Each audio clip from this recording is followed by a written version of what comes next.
ایران همیشه مهد نبوغ بوده. از زمانی که تو وسط بیابون‌ها یخ درست می‌کرده تا امروز که نمادهای ریاضی و فناوری رو ساخته. این ویدیو رو از دست ندین چون قراره 10 تا اختراع که ایرانی‌ها به دنیا هدیه دادن رو ببینین.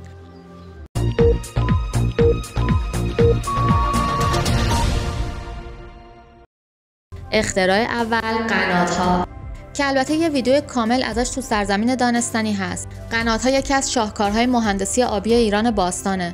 این سیستم زیرزمینی با استفاده از شیب طبیعی آب رو به دشت و شهرهای خشک میرسونده. این فناوری صدها و حتی هزاران سال پیش امکان کشاورزی و سکونت تو مناطق کم آب رو فراهم می‌کرده. اولین باتری جهان، باتری اشکانی. وقتی میگم باتری حتما به باتری‌های امروزی فکر می‌کنین، اما این تو نگاه اول یک کوزه بود. یک کوزه سفالی با یک میله آهنی داخل یک استوانه مسی که با قیر مهر و موم شده بود و وقتی با سرکه یا محلول اسیدی پر میشد میتونست ولتاژی حدود 1 تا 2 ولت تولید کنه. بعضی از باستانشناسا و تاریخ‌نگارا شک دارن که هدف واقعی این وسیله تولید جریان الکتریکی بوده. اختراع پول توسط داریوش بزرگ. برای اولین بار توی یه منطقه‌ای سکه‌ای با استاندارد مشخص طراحی شد که مقبولیت داخلی و بین‌المللی داشت. نشونه‌ای از نفوذ و اقتدار ایران بود، ابزاری برای تثبیت حاکمیت و نمایش ثروت و قدرت. کاشی لعابدار ضد آب و سفالگری با تکنیک مینایی. ایرانی‌ها با توسعه سفال و لعاب‌های پیشرفته سرامیک‌هایی ساختند که در برابر آب مقاوم بود. برای پوشش بناها، آب انبارها، حمام‌ها استفاده می‌شد.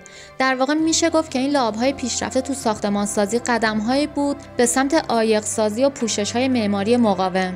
دروازه‌های بادگیر و سیستم تهویه طبیعی تو خانه‌ها. یکی از تکنیک معماری تو ایران استفاده از بادگیرهای سنتی برای خنک کردن طبیعی ساختمان‌ها بوده. این سیستم‌های تهویه طبیعی بدون برق هوای خنک رو از بالا به داخل می‌کشید و کارکردی شبیه به تهویه و خنکسازی مدرن داشت. معروف‌ترینش تو یزده، مخصوصاً بادگیر باغ دولت‌آباد با ارتفاع حدود 33 متر. یزد بافت تاریخی غنی از بادگیرها رو داره، از انواع 4 طرفه و 8 طرفه تا نمونه‌های گرد یا 2 طبقه.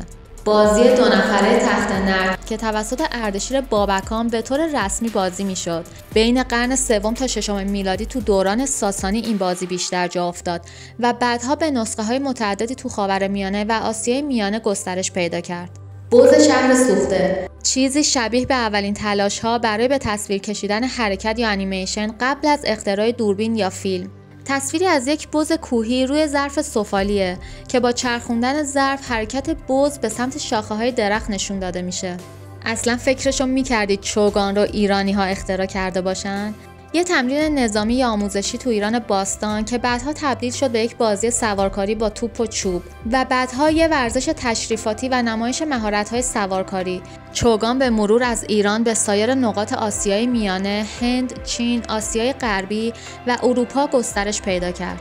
الکل. در حقیقت رازی تلاش میکرد تا جوهر پنجم از شراب رو استخراج کنه و همین مسیر آزمایش‌های تقطیریش بود که در نهایت به شناخت بهتر الکل خالص ختم شد.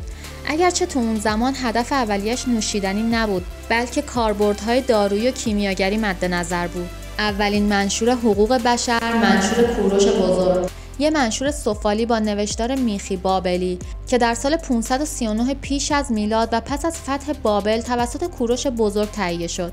این منشور حاوی متنیه که به صورت نمادین سیاست‌های حکومت کوروش درباره بازسازی معابد، بازگرداندن مردم تبعیدی و احترام به فرهنگ‌ها و دین‌های مختلف رو بازگو می‌کنه. و این هم 10 اختراع خارق‌العاده ایرانی که به جهان هدیه دادیم. شما چه اختراعی میشناسین که تو این ویدیو نگفتم؟ نظراتتون رو تو کامنت ها با همدیگه به اشتراک بذارید.